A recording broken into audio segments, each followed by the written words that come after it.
Film की शुरुआत में हम एक सुनसान जगह पर टीवी चलता हुआ देखते हैं, जहां एक टीवी होस्ट एक लड़की का इंटरव्यू ले रही होती है। ये लड़की हाल ही में होने वाले एक मैसेकर यानी एक कत्ले आम में जिंदा बच गई थी। दरअसल कुछ वक्त पहले ही एक कत्ले आम शुरू हो गया था, जिसमें बहुत सारे लोग मारे गए थे। सबको मारने वाला एक जोकर था, एक पागल जोकर जो किसी को भी बगैर किसी वजह के मार दिया करता था। आम तरीके से नहीं, बल्कि काफी बुरी तरह। इस जोकर का नाम था आर्ट दी क्लाउन, जिसे हम आर्ट कहेंगे। अब ये लड़की बच तो गई थी, मगर आर्ट ने इसकी शक्ल का बुरा हाल कर दिया था। उसके चेहरे का हुलिया ही बिगाड़ के रख दिया था। अब जो टीवी हम देख रहे थे जिसमें ये इंटरव्यू चल रहा था, ये आर्ट का था। क्योंकि वो भी ये सब देख रहा था तो वो ठोकर मार कर टीवी को तोड़ देता है, जिसके बाद वो दोबारा से लोगों को मारने के लिए तैयार हो जाता है, जिसके लिए पहले वो अपना जोकर वाला मेकअप करता है और बाद में अपने खतरनाक हथियार उठाता है।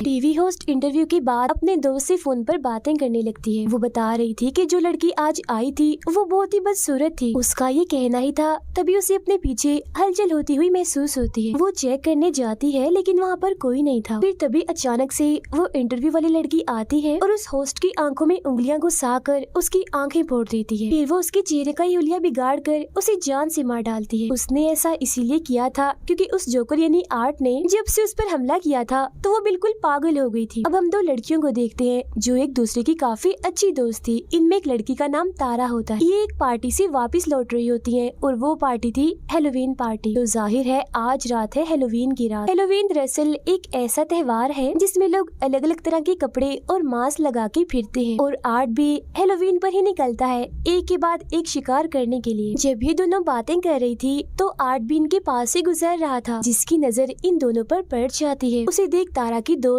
उससे मजाक करने लगती है, मगर अगले ही पल वो गायब हो जाता है। वो अब एक पिज्जा की दुकान पर आती है जहां आर्ट भी इनके पीछे पीछे आ जाता है। अंदर आते ही वो तारा को घूरने लगता है। ये चीज तारा को काफी अजीब लगती है, मगर उसकी दोस्त तो जाकर आर्ट के साथ तस्वीरें बनाने लगती। अब ये चीज भी उसे बिल्कुल पसंद नहीं आती। आर्ट एक मशीन से अंगूठी निकाल कर तारा को पहना देता है, जिससे तारा को तो बहुत गुस्सा आता है, लेकिन उसकी दोस्त को तो ये चीज भी काफी अच्छी लगती। अब वो वॉशरूम में जाकर उल्टी सीधी हरकतें करने लगता है, जिससे तंग आकर दुकान का मालिक उसे यहाँ से निकाल देता है। कुछ देर बाद वो दोनों भी वहाँ से निकलकर अपने घर जाने लगे, मगर देखते हैं कि गाड़ी का टायर तो पंचर है। अब तारा फौरन अपनी बहन जिसका नाम विक्टोरिया था उसे कॉल करके यहाँ बुला लेती है मदद के लिए। फिर वो अपनी दोस्त को कहती है कि मुझे वो जोकर ठीक नहीं लग रहा था और क्या पता टायर उसी ने पंचर किया हो, क्योंकि उसने हमारी गाड़ी देख ली थी। उधर आर्ट ने दुकान के मालिक को काफी बुरी तरह मार कर उसके चेहरे पर आग लगा दी होती है, जिसके बाद वो दूसरे वर्कर को भी पकड़ कर उस पर भी हमला कर देता है। वो उसे भी मार कर उसके चेहरे की जिल्दी निकाल देता है। उधर तारा को वॉशरूम जाना था, मगर यहाँ आसपास कोई वॉशरूम नहीं था। तब उसकी नजर सामने एक बिल्डिंग पर पड़ती है जहाँ से गार्ड बाहर आता है। तारा उसके पास जाकर यहाँ का वॉशरूम इस्तेमाल करने की इजाजत मांगती है, मगर वो इनकार कर देता है कि मैं यहाँ काम करता हूँ तो मेरी नौकरी खतरे में पड़ सकती है। जिस पर तारा कहती है कि इतनी रात हो गई है, किसी को क्या पता चलेगा कि आपका वॉशरूम इस्तेमाल हुआ है। अब थोड़ा और कहने पर वो मान जाता है और उसे अंदर ले आता है। वो उसे वॉशरूम के पास छोड़कर चला जाता है। गाड़ी में बैठी तारा की दोस्त को खबरों से पता चलता है कि पिज्जा शॉप की मालिक और एक वर्कर की मौत हो गई है और उन्हें मारने वाला एक जोकर जैसा दिखने वाला आदमी है, जिसने अपने हाथ में एक बैग भी पकड़ा हुआ था। अब ये जानकर वो समझ जाती है कि ये काम उसी जोकर आर्ट का है। तभी गाड़ी में तारा आकर बैठ जाती है और जब वो इस सब के बारे में उसे बताने के लिए तारा की तरफ देखती है तो पता चलता है कि ये तारा नहीं बल्कि आर्ट है। तारा जब गाड़ी की तरफ वापस आ रही थी तो उसे एक बच्चे की रोने की आवाज आती है। वो चेक करने जाती है, मगर वहाँ कोई भी नहीं था। तभी अचानक से पीछे एक औरत आ जाती है, जिसे अचानक देखकर तारा घबरा जाती है। औरत ने हाथ में एक गुड़िया पकड़ी हुई थी जिसे वो अपने बेटे कह रही थी। दरअसल इसका ज़हनी तवाज़ुन ठीक नहीं था, ये पागल थी। अब तारा उसी बातों में उलझाकर आगे बढ़ती है, जहाँ एक बार फिर उसका सामना होता है आर्ट दी क्लाउन से, जिसके हाथों पर खून लगा हुआ था और वो एकदम शांत खड़ा था। मगर फिर अगले ही पल वो तारा को डरा देता है तो वो यहाँ से भाग जाती है। भागते भागते वो एक गाड़ी के पीछे आकर छुप जाती है। आर्ट भी उसे ढूंढने के लिए यहाँ आता है, मगर जब वो नहीं मिलती तो वो चला जाता है। तारा को लगता है कि अब सब ठीक है तो वो यहाँ से निकलने लगती है, मगर तभी पीछे से आर्ट उस पर हमला कर देता है और अपने औजार से उस पर कई बार वार करता है। फिर वो उसका गला घोटकर उसे मारने ही वाला था, मगर तभी तारा के हाथ एक नोकदार चीज लग जाती है, जिससे वो आर्ट पर हमला करके यहाँ से भाग जाती। अब यहाँ का दरवाजा बंद था जिसे वो नहीं खोल पाती, इसीलिए वो इधर ही छुप जाती है। तब आर्ट भी यहाँ आता है तो वो कोई चीज फेंक कर उसका उसका ध्यान भटकाती है और दूसरी तरफ भेज देती है। अब वो दोबारा से निकलने की कोशिश करती है तो देखती है कि आर्ट ने तो यहाँ का मेन दरवाजा भी बंद कर दिया है। वो सीढ़ियों के जरिए ऊपर आती है तो सामने एक जगह पर वो गार्ड को खड़ा हुआ पाती है। वो उसे काफी आवाजें लगाती है मगर वो नहीं सुनता क्योंकि उस वक्त वो गाने सुनने में मगन होता है।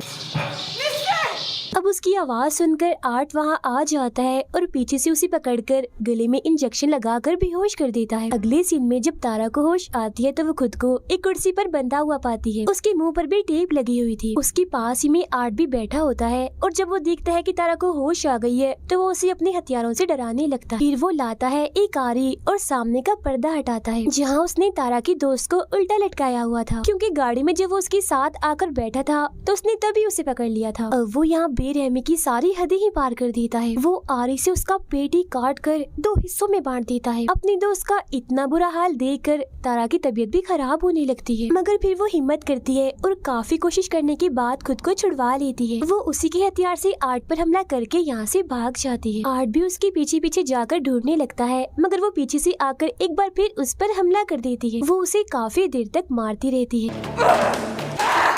अब जब गेम उल्टी पड़ रही थी यानी तारा उस पर भारी पड़ रही थी तो वो यहाँ पर बेईमानी करता है। वो हाथों से नहीं लड़ता, वो करता है गन का इस्तेमाल। वो गोली पहले उसकी टांग पर मारता है और बाद में उसके चेहरे पर, जिससे वो काफी जख्मी और अधमरी हो गई थी। अब गन में गोलियां खत्म हो गई थी, इसलिए जब वो गोलियां लेने जाता है तो यहाँ उसे तारा का मोबाइल मिलता है जिस पर तारा की बहन विक्टोरिया का मैसेज आया होता है कि मैं बिल्डिंग के बाहर आ गई हूँ। तब आर्ट तारा बन के मैसेज करता है और पीछे के दरवाजे से अंदर आने का कहता है। ऐसा करने के बाद वो तारा की दोस्त की लाश के साथ तस्वीर बनाता है और लाश की हालत का हम बड़ा ही बुरा हाल देखते हैं, पूरी चिरी हुई 2 हिस्सों में बटी हुई। अब वो जाता है तारा के पास और उस पर भी अंधाधुंध गोलियां चलाकर उसे मार डालता है। वो पागल औरत भी यहीं खड़ी हुई थी और उसे ऐसा करता हुआ देख रही थी। ये सब देखकर वो जाती है गार्ड के पास और उसे सारी सूरत हाल समझाने की कोशिश करती है, मगर वो उसकी बातों का यकीन नहीं करता। फिर वो नीचे जाकर किसी को फोन करने लगता है, मगर तभी यहाँ आर्ट आकर हथौड़ी से उस पर हमला कर देता है। पागल औरत देखती है कि उसका बच्चा जो वो गुड़िया थी वो गायब है, मगर अगले ही पल उसे आर्ट दिखता है जिसके हाथ में वो अपने बच्चे को देखती है। वो उसके पास जाकर पूछती है, क्या तुम्हें जरा भी इंसानियत नहीं है, जरा भी ममता नहीं है, तुम्हें बच्चों पर भी रहम नहीं आता? ये कहकर वो आर्ट को अपने साथ लगा लेती है जैसे वो कोई बच्चा हो, और वो भी बिल्कुल ऐसी एक्टिंग करता है जैसे वो सचमुच का बच्चा ही हो।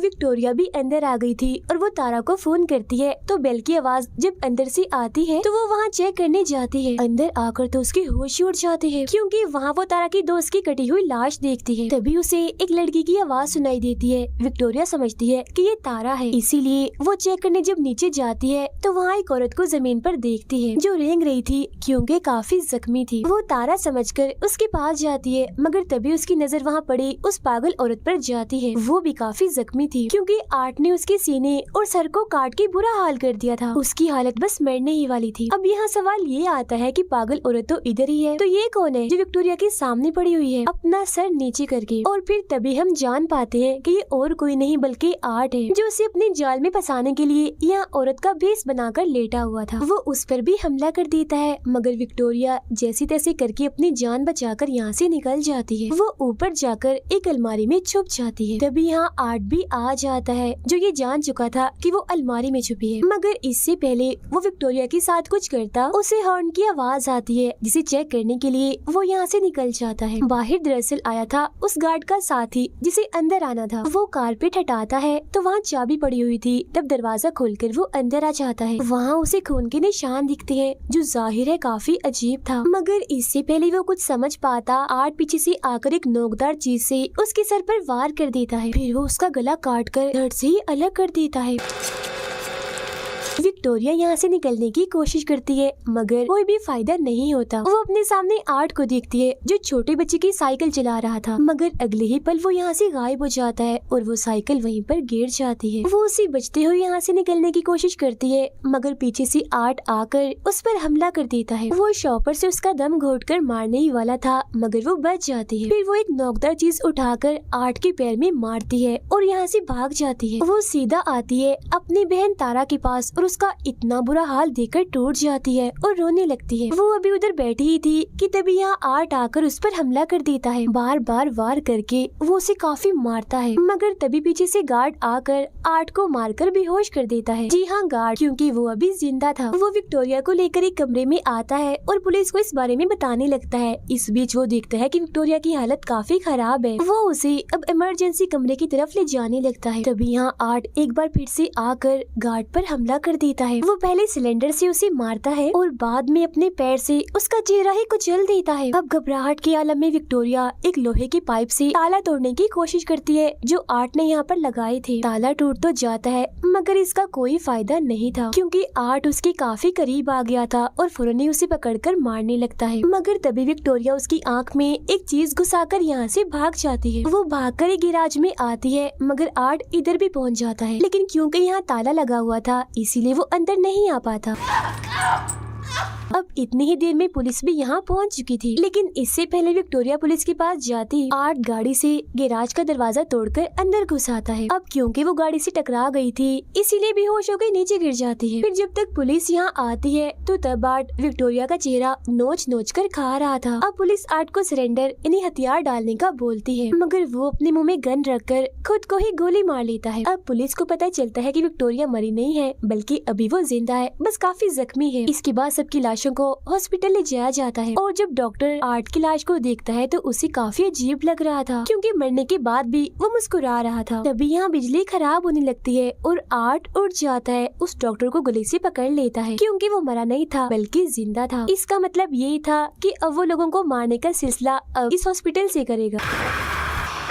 अब कुछ वक्त गुजरता है और हम विक्टोरिया को देखते हैं, जो आखिरकार आर्ट का शिकार होने से बच गई। कल उसे इंटरव्यू के लिए भी जाना है और उन्हीं बाद हम उसका चेहरा देखते हैं जो काफी भयानक दिख रहा था, जो बिल्कुल वैसा दिख रहा था जैसा इंटरव्यू वाली लड़की का था। अब यहाँ ये राज खुलता है कि विक्टोरिया ही असल में वो लड़की है जो शुरुआत में इंटरव्यू दे रही थी, जिसके बारे में कहा था कि एक मैसे घर में बची है और एक जोकर ने ही सभी को मारा था। अब यहाँ सवाल ये उठता है कि आर्ट ने अपने सर पर गोली मारी थी मगर वो नहीं मरा, आखिर क्यों? क्योंकि दरअसल अभी तक जितने भी लोगों ने उसे मारने की कोशिश की उन सबको ही मौत के घाट उतरना पड़ा। अब यहाँ ये चीज क्लियर नहीं हुई कि क्या उसे मारा जा सकता है या नहीं। हो सकता है कि उसे मारा जा भी सकता हो। तो अब ये जानने के लिए हम आगे बढ़ते, जहाँ हम आर्ट को उसी हॉस्पिटल में देखते हैं जब उसने डॉक्टर को पकड़ लिया था। वो डॉक्टर को मारकर काफी जख्मी कर देता है और लगातार उसके पीछे पड़ा हुआ था। डॉक्टर खून में लथपथ था और वो रेंगता हुआ बाहर आता है और पुलिस को कॉल कर देता है, मगर उस बेचारे की तो आवाज ही नहीं निकलती, क्योंकि आर्ट ने उसके गले पर वार किया था। उसे और दर्द देने के लिए वो उसकी आंख निकाल कर पहले उसके साथ खेलता है और बाद में उसे अपनी फूटी हुई आंख की जगह लगा लेता है। अब वो उसे और मारता है और आखिरकार उसका सर ही चीर कर उसे बड़ी भयानक मौत देता है। अब वो जाता है एक लॉन्ड्री में, जहाँ एक आदमी सो रहा था। वो अपने कपड़े धोने के लिए मशीन में डालता है और फिर तभी यहाँ वो एक अजीब सी बच्ची को देखता है जो बिल्कुल उसकी तरह ही पागल और हद से ज्यादा अजीब थी। बिल्कुल आर्ट जैसी ही हरकतें कर रही थी और तो उसने अपना मेकअप भी आर्ट जैसा ही किया हुआ था। दोनों एक दूसरे को देखकर काफी खुश हो जाते हैं और साथ में खेलने लगते हैं। तभी वो आदमी जाग जाता है और देखता है कि आर्ट अकेला ही तालियां बजा रहा है, मतलब कि वो बच्ची सिर्फ आर्ट को ही दिखाई दे रही। अब आर्ट अपने कपड़े पहनकर यहाँ से जाने लगता है, जहाँ उसने उस आदमी को भी मार दिया होता है, उसके सर में चाकू घुसाकर। इसके बाद हमें दिखाई जाती है एक लड़की जिसका नाम सियाना है। वो अपने लिए एक खास किस्म का परियों वाला सूट बना रही थी, क्योंकि कल ही है हेलोवीन। अब सियाना अपने मोम और भाई के साथ खाना खा रही थी, जहाँ उसका भाई कहता है कि मैं कल हेलोवीन में आर्ट जैसे कपड़े पहनूंगा, जिस पर सियाना और उसकी मोम मना कर देती है कि नहीं, आर्ट अच्छा जोकर नहीं है। उसने पिछले साल 9 से 10 लोगों की जान ली थी बड़ी बेरहमी से। खाना खाने के बाद सियाना अपनी मोम से अपने भाई के बारे में बात कर रही होती है कि वो काफी अजीब होता जा रहा है। He was looking up serial killers. साथ ही इनकी बातों से हमें पता चलता है कि सियाना के डैड अब नहीं रहे। सियाना का भाई इंटरनेट पर आर्ट के बारे में सर्च कर रहा था और जितने लोगों को उसने मारा था वो सबके बारे में बड़े गौर से पढ़ रहा था। इसके बाद वो अपनी बहन सियाना के पास आता है और पूछता है कि क्या वो जोकर आर्ट अभी होगा, क्योंकि उसकी लाश नहीं मिली थी। जिस पर वो कहती है आर्ट मर चुका है और अगर ना भी मरा हुआ तो कम से कम वो यहाँ नहीं आएगा। इसके बाद सियाना एक टीवी शो देखते देखते सो जाती है, जहाँ वो जैसे सपना देखती है तो फौरन ही वो उस टीवी शो में पहुँच जाती है। इधर वो भी किसी बच्चे की तरह ही बनी हुई थी और उसके साथ वाले सारे बच्चे काफी एंजॉय कर रहे थे। यहाँ एक बच्चा आर्ट क्रिस्पीज नाम की एक चीज खा रहा था, जो कोई खाने के लायक चीज नहीं थी, बल्कि उसमें डाले हुए थे टूटे कांच के टुकड़े, प्लेट्स और कीड़े मकोड़े। फौरन ही वहाँ पर आ जाता है आर्ट दी क्लाउन और सबको गिफ्ट देने लगता है, लेकिन वो सियाना को बड़ी ही गंदी चीज देता है, एक बर्तन जिसमें धड़कते हुए दिल के साथ कुछ सांप और गोश्त था, जिसे देखकर उसे काफी बुरा लगता है। फिर वो अपने बैग से बंदूक निकाल कर अंधाधुंध गोलियां चलाकर सभी बच्चों को मार देता है।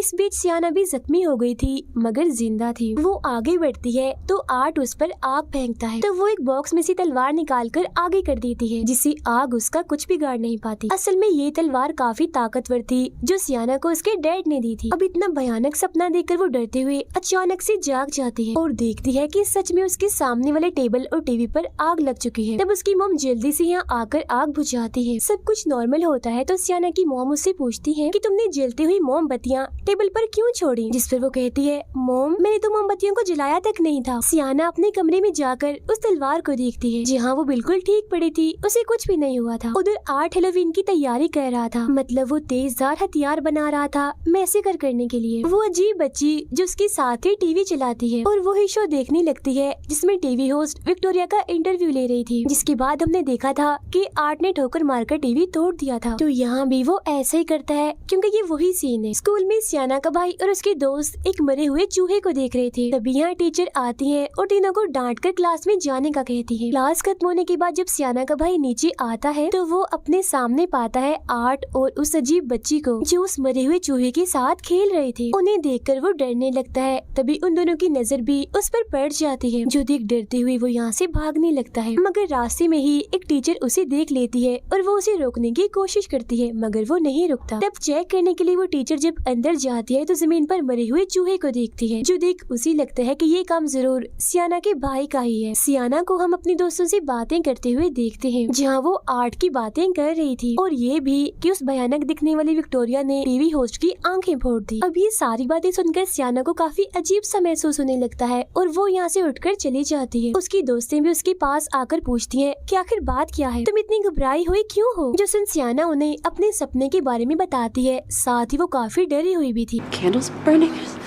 अगले दिन वो अपने दोस्त के साथ हेलोवीन की शॉपिंग करने चली जाती है। उसकी दोस्त को कॉल आ जाती है, जो सुनने वो बाहर चली गई थी। तब बदकिस्मती से वहाँ आ जाता है आर्ट दी क्लाउन। तब सियाना उसे बचते हुए ऊपर चली जाती है और कुछ खरीदने की एक्टिंग करने लगती है, लेकिन मुसीबत, वो अपना बैग तो नीचे ही भूल गई थी जिसमें पैसे रखे थे। तब पलक झपकते ही आर्ट उसका बैग लेकर आता है तो वो पैसे देती है, लेकिन यहाँ आर्ट उसे परेशान करने का, तंग करने का कोई मौका नहीं छोड़ता। मगर सियाना अभी भी इस सोच में है कि ये सच में आर्ट ही है या कोई उसके साथ मजाक कर रहा है। पर इसके बाद वो यहाँ से चली जाती है। उसके जाते ही आर्ट दुकान बंद कर देता है, मतलब वो टैग जिस पर दुकान खुली लिखा था वो उसे पलटकर बंद की तरफ कर देता है। इसके बाद वो अपने लिए एक छोटा सा बाजा खरीदता है, मगर पैसे देने की बजाय वो अपने हथियार बाहर निकालने लगता है, जो देख दुकानदार को गुस्सा आ जाता है और वो आर्ट को बातें सुनाने लगता है। तब उसका मुंह बंद करने के लिए आर्ट पहले उसके सर पर बोतल से मारता है और बाद में उसकी आंख में एक मोटी चीज घुसा देता है। इस सबसे भी जब उसका दिल नहीं भरता तो पहले वो बड़े सी चाकू से उसके सर पर वार करता है और बाद में उसके गले पर मारकर जिस्म से ही अलग कर देता है।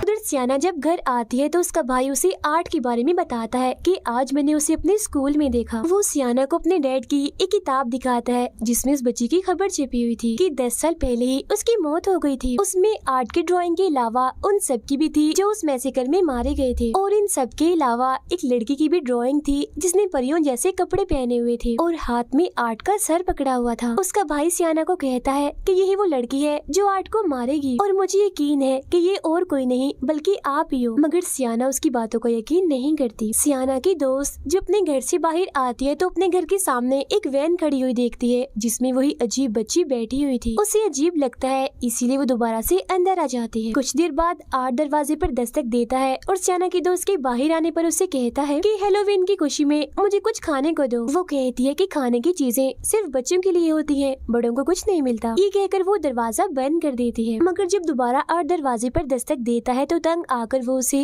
खाने की चीजें दे देती है। अब तभी उसकी नजर आर्ट के बैग में जाती है जिसमें कुछ हथियार और औजार थे जिन पर खून लगा हुआ था। उधर सियाना भी हैलोवीन पार्टी के लिए तैयार होने लगती है। अब जब सियाना की दोस्त अकेली थी तो उसे नीचे से कुछ आवाजें सुनाई देती हैं। वो चेक करने जब नीचे आती है तो देखती है कि शीशे का दरवाजा टूटा हुआ है क्योंकि घर में आर्ट घुस आया था और वो यहाँ ऐसे घूम रहा था जैसे घर उसका ही हो। अब जब उसकी नजर सियाना की दोस्त पर पड़ती है तो वो उसके पीछे पड़ जाता है। वो बचने के लिए अपने कमरे में आती है लेकिन आर्ट आखिरकार उसे पकड़ ही लेता है। पहले वो उसके चेहरे पर कट मारता है जिससे उसकी आंख भी कट जाती है, जिसके बाद वो उसके सर की जिल्द काट कर बालों वाले हिस्से को ही अलग कर देता है। अब बेरहमी उसकी हद से बढ़ जाती है क्योंकि वो चाकू से उसकी पीठ को काफी गहरा काट देता है। वो फिर उसकी बाजू ही उसके जिस्म से अलग कर देता है। अभी भी उसका दिल नहीं भरता तो वो अपने हाथों से ही उसके चेहरे की स्किन नोच नोच कर अलग कर देता है। वो उसका बहुत बुरा हाल कर देता है, काफी खून बह रहा था उसका। कुछ वक्त के बाद जब उसकी मॉम घर आती है तो वो ऊपर आकर बड़ा ही भयानक नजारा देखती है कि पूरा कमरा खून से भरा पड़ा है और वो खून है उनकी बेटी का, जहाँ अब आर्ट उसके बचे हुए जिस्म की चीर फाड़ कर रहा था। उसका बहुत ही बुरा हाल था मगर हैरत कि वो अभी भी जिंदा थी। इसके बाद वो उसकी मॉम को भी काफी बुरी तरह से मार देता है। फिर जब बच्चे हैलोवीन की चीज लेने आते हैं तो वो बच्चों को उस लड़की की मॉम के सर में कैंडीज रख कर देता है। बच्चे कुछ भी समझ नहीं पाते, उन्हें ये नकली सर लगता है और वो यहाँ से चले जाते हैं। उधर हैलोवीन पार्टी में सियाना को अपनी दोस्त की फिक्र हो रही थी क्योंकि अभी तक वो पार्टी में नहीं आई थी, जबकि उसके बाकी दोस्त पार्टी में आ गए थे और अब वो डांस करने लगते हैं और काफी मजे कर रहे थे। सियाना के भाई को हम उसके कमरे में देखते हैं क्योंकि उसकी मॉम ने उसे पार्टी में जाने नहीं दिया था। आर्ट के बारे में बताने के लिए वो अपनी मॉम को अपने डैड की वही किताब दिखाता है जिसे उसकी मॉम फाड़ देती है। वो अपनी मॉम से बदतमीजी करता है तो वो उसे थप्पड़ लगा देती है तो वो गुस्सा होकर अपने घर से निकल जाता है। फिर जब उसकी मॉम बाहर आती है तो देखती है कि उनके बेटे ने सब कुछ खराब कर दिया है, यहाँ तक कि गाड़ी भी गंदी कर दी थी और उस पर अपनी माँ के लिए गाली लिख दी थी, जो देख उसकी मॉम को काफी बुरा लगता है। सियाना के भाई को वही वैन दिखती है जिसमें वो उसी अजीब सी बच्ची को बैठा हुआ पाता है। ये देखकर तो उसकी हालत ही खराब हो जाती है और वो फौरन ही अपने घर की तरफ भाग जाता है। अब सियाना की मॉम गाड़ी साफ करने लगती है इस बात से अनजान होकर कि इसमें आर्ट बैठा हुआ है, जिसका साफ मतलब था कि गाड़ी का ऐसा हाल और किसी ने नहीं बल्कि आर्ट ने किया है। फिर जैसे वो शीशा साफ करती है अंदर आर्ट को बैठा हुआ देख लेती है, मगर कुछ सोचने समझने का मौका दिए बगैर वो उनके सर पर गोली मारकर हट से ही अलग कर देता है। जब सियाना का भाई घर आता है तो देखता है कि आर्ट ने उसकी मॉम की बड़ी बुरी हालत कर दी है, उनके चेहरे का हुलिया ही बिगाड़ दिया है। जिसके बाद आर्ट सियाना के भाई को भी पकड़कर बेहोश कर देता है और अपने साथ ले जाता है। पार्टी में डांस करते करते सियाना को वही अजीब बच्ची दिखती है जो उसे ही घूर रही थी, जो देख उसकी हालत खराब हो जाती है। वो काफी डर गई थी, इस वजह से सियाना के साथ साथ उसके दोस्तों को भी पार्टी छोड़कर यहाँ से जाना पड़ता है। सब नॉर्मल होने के बाद जब सियाना गाड़ी में बैठी थी तो उसके पास उसके भाई की कॉल आती है जो कहता है कि मैं एक पार्क में हूँ, मुझे तुम्हारी मदद चाहिए, तुम जल्दी से आ जाओ इधर। ये असल में और कोई नहीं बल्कि वही अजीब बच्ची थी क्योंकि सियाना का भाई तो बेहोश था और वो आर्ट के साथ ही थी। वो तो बस आवाज बदलकर सियाना से बात कर रही थी। कुछ वक्त के बाद वो लोग उस पार्क के पास पहुंच जाते हैं जहाँ सियाना अपने भाई को ढूंढने के लिए अंदर जाती है। तभी उसे अपने भाई का मैसेज आता है कि मैं टेरिफायर में फंस चुका हूँ, यानी एक भूत बंगले में। तब उसे ढूंढने के लिए सियाना अंदर जाती है। गाड़ी में सियाना का दोस्त किसी वजह से बाहर आता है मगर तभी आर्ट उसे चाकू घुसाकर मार देता है। फिर वो उसके दोस्त को भी पकड़कर अपने साथ ले जाने लगता है